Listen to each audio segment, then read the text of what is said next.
wabarakatuh. Kami dari kelompok 5 IDDK, perkenalkan saya Desi Sumayu dengan NIM 2303692. Saya Salma Hoirunisa dengan NIM 2301337. Saya dengan Sini Clara Purba dengan NIM 2312552. Saya Nusra Hanifah dengan NIM 2303696. Ini kita akan menampilkan sebuah video mengenai edukasi tentang pencegahan tifus. Mari kita saksikan videonya. Selamat menyaksikan.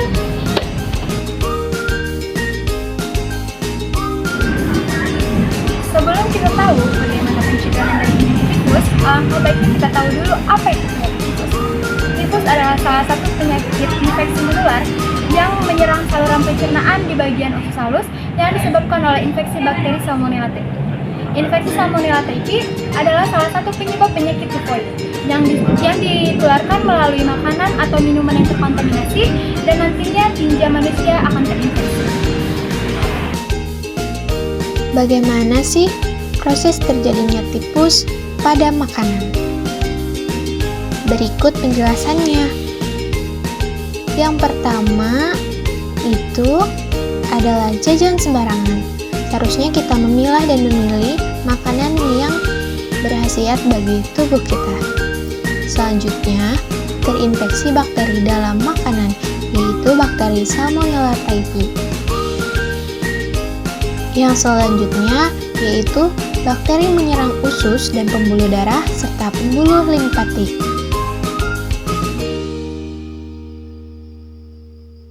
Proses selanjutnya yaitu timbul gejala-gejala tifus seperti demam, nyeri otot, dan lainnya. Nah, itu merupakan proses terjadinya tifus pada makanan.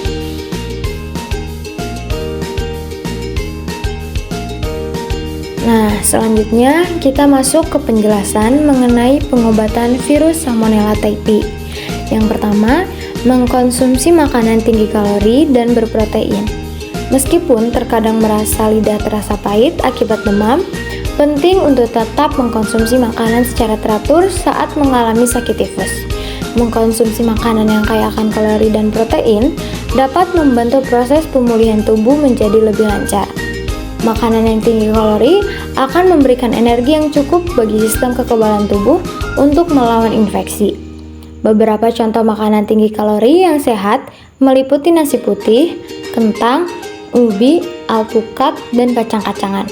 Namun, sebaiknya hindari juga makanan tinggi kalori yang tidak sehat seperti makanan siap saji, makanan yang digoreng, berlemak, dan manis, karena dapat menghambat proses pemulihan. Nah, yang kedua, makan dalam porsi kecil. Untuk mengatasi penurunan nafsu makan, disarankan untuk mengkonsumsi makanan dalam porsi kecil namun sering. Pendekatan ini memiliki manfaat ganda. Pertama, memastikan kebutuhan kalori tubuh tetap terpenuhi selama sakit tifus, dan kedua, membantu mencegah terjadinya rasa mual yang mungkin timbul akibat makanan berlebihan. Dengan membagi makanan menjadi porsi kecil sebanyak 3-4 suapan dan mengkonsumsinya setiap 1-2 jam sekali, tidak hanya memberikan cukup energi untuk proses pemulihan tubuh, tetapi juga mengurangi kemungkinan terjadinya ketidaknyamanan yang disebabkan oleh asupan makanan yang berlebihan dalam satu waktu. Jaga kebersihan diri. Selama mengidap tifus, penting untuk menjaga kebersihan diri. Untuk mencegah penyebaran dan penularan penyakit, pastikan untuk mencuci tangan setelah dari toilet, sebelum makan, dan menyiapkan makanan dengan air mengalir dan sabun.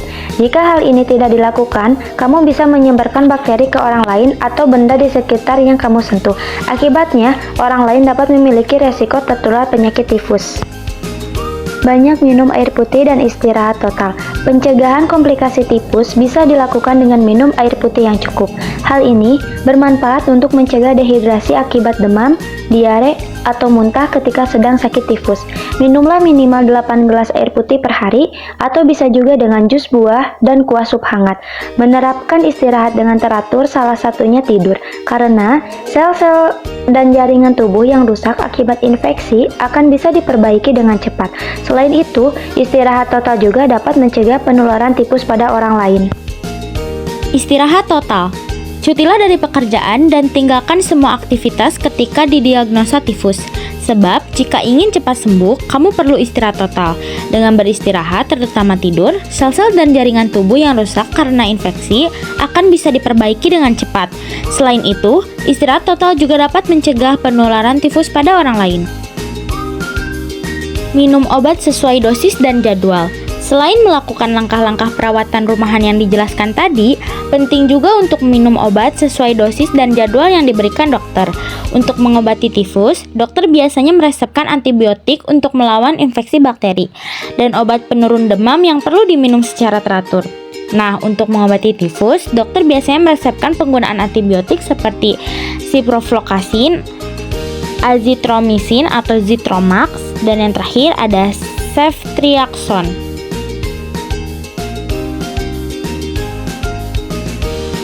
Selalu cuci tangan dengan menggunakan air mengalir dan sabun sebelum kamu makan, setelah beraktivitas, dan setelah menggunakan toilet. Jangan lupa 7 langkah ya.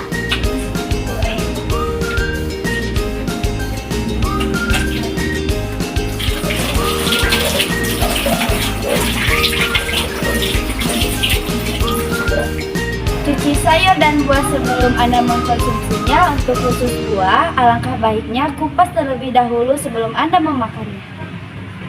Jika kalian melakukan perjalanan ke daerah yang terkena tifus, ada baiknya kalian membawa minuman sendiri dari rumah dengan direbus dengan matang, atau membeli air mineral yang sudah terpercaya.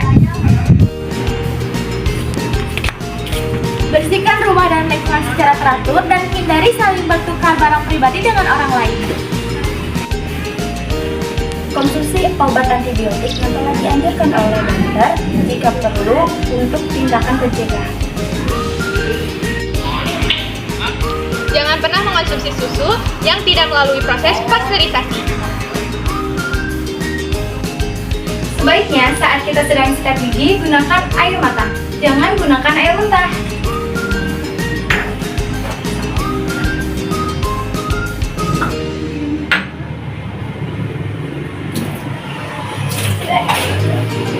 Video edukasi dari kami, kurang lebihnya mohon maaf dan semoga bermanfaat. Wassalamualaikum warahmatullahi wabarakatuh.